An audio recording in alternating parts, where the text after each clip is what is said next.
Hey guys, I'm Sergey Gusev and welcome back to my channel.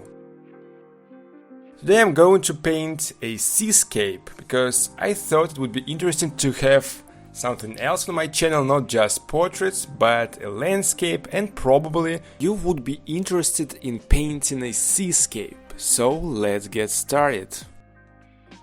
You see that I'm going to use a canvas stretched on stretcher bars 11 times 14 inches and oil paints.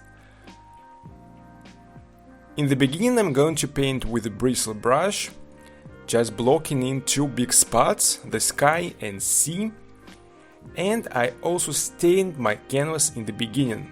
It's not blank canvas, you noticed probably that it was like turquoise, light turquoise. I used some phthalo green and titanium white to make a kind of middle tone for my painting, because we don't have a lot of white spots if you look at the original picture. So after we blocked in those big spots, messes, we can work a little bit on the drawing, draw the waves, foam and some other main elements of this composition. It doesn't mean we have to work on the details a lot right now, no, we still kinda have to work on the composition, but we can take a smaller brush and spend some time on drawing the main details, the main objects and elements. You can use some ultramarine, sky blue, and I would suggest using some phthalo green or emerald green, because the sea waves have a lot of kinda greenish shades. So it's better to use something I mentioned. Especially if you look at the main wave, the central part is kinda transparent or see-through, so we need to use more white, and I would suggest using either a tiny bit of lemon yellow or just something green like emerald green, for example, or phthalo green. Okay, let's work on the sky. The sky is in the background, so I would suggest paint it quite smooth, soft, make very soft transitions, no hard edges and less contrast, because it's not the main character in this painting.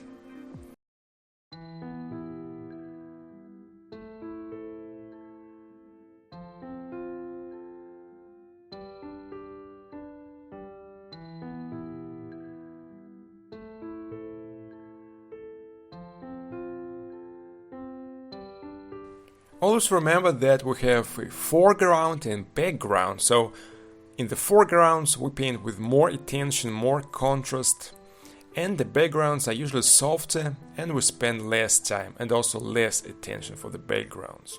So of course here in this painting the main character is the wave, foam, so let's concentrate on these things and ignore some details we don't need.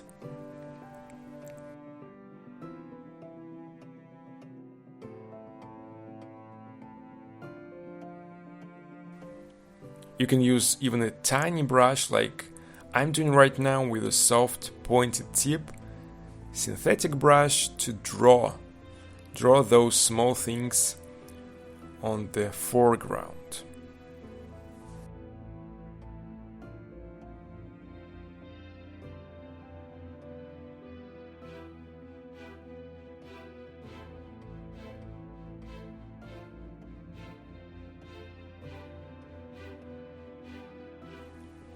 Remember that the foam is not going to be pure white. It's quite cold in this situation because we have cool light source, but the shadows are going to be quite cold as well, just because there are a lot of reflections from the sky. So we just use less white for the shadows and maybe a tiny bit of lemon yellow or maybe ochre yellow. But if you look at the source picture, you will find a lot of blue shades in the shadows.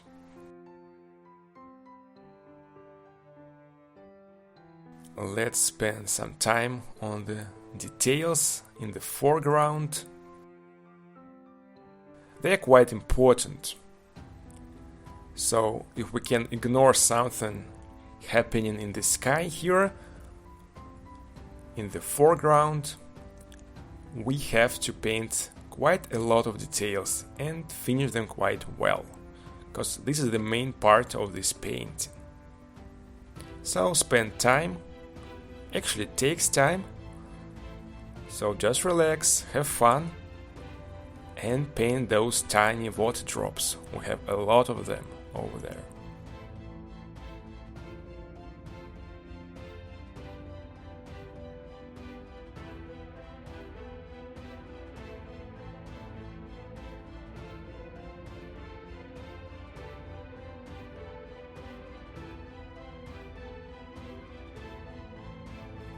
Again, add some ultramarine, just a tiny bit of it, into the white, so we don't have pure white.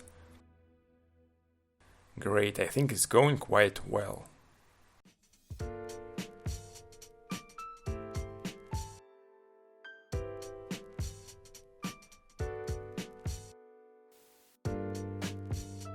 After working on the foreground, we can work a little bit on the rest of the painting. Just paint some waves, some foam, and water drops.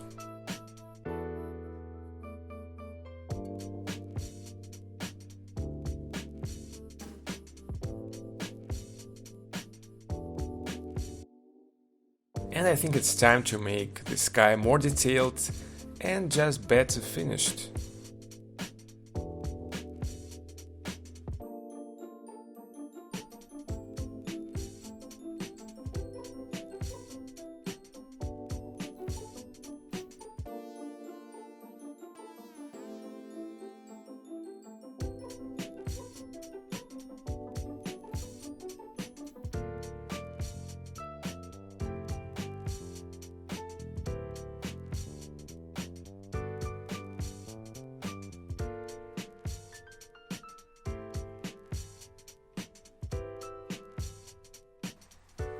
You can find some even warm shades over there, so it's not just white and blue.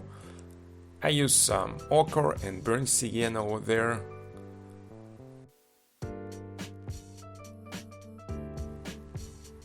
And I think it's important to find not only cool shades but also warm shades to make a painting look more picturesque. The border between sky and sea we need to blur out and make it quite soft, because it's really far away from us, it's not the main thing, and so I think it should not attract a lot of attention. Here we can spend some more time on the very small details and more attention.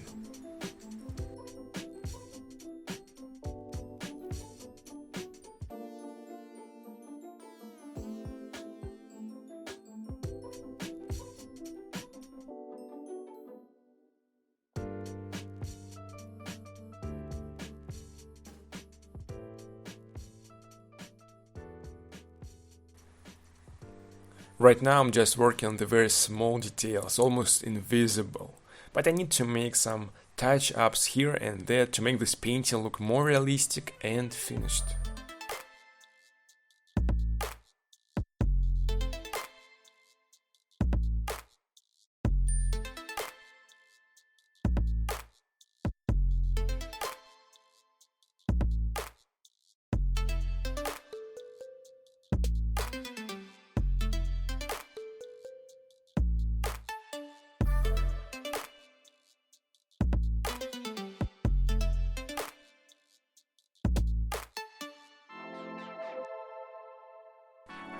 When you paint those small water drops, you can use even an old bristle brush, like I'm doing right now.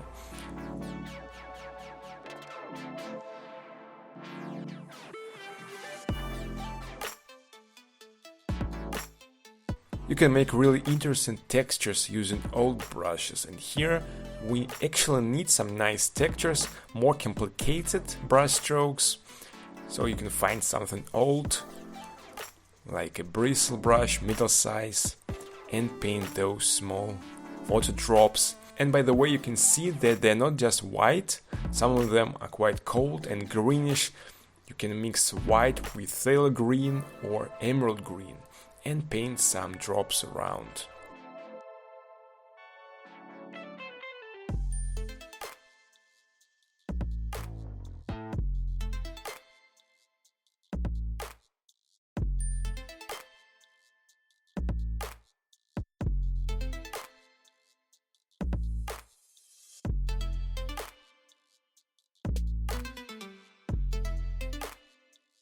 I think it's time to slowly finish this landscape. I want to spend some time on the sky and some small details, but in general I think it's quite finished. Let me know in the comments down here what you think, if you like this painting or not, and also let me know if you want to see more landscapes and seascapes on my channel, because I usually paint portraits, but if you guys are interested in something else, just let me know and I will paint it for you. You can help me out and share this tutorial with your friends on your favorite social network. And of course, put thumbs up if you like this video. Don't forget to subscribe to my channel and you won't miss out on my new tutorials, which are coming out quite soon. And of course, visit my website. You'll find a lot of tutorials to download over there.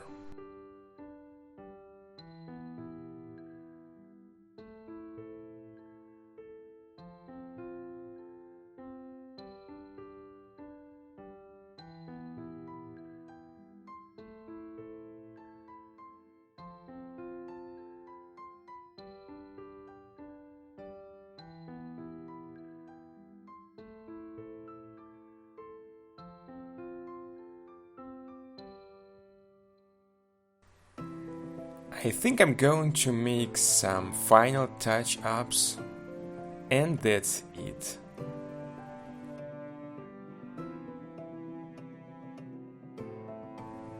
I think I'm done with this painting, so let me know guys what you think, if you like it or not and why.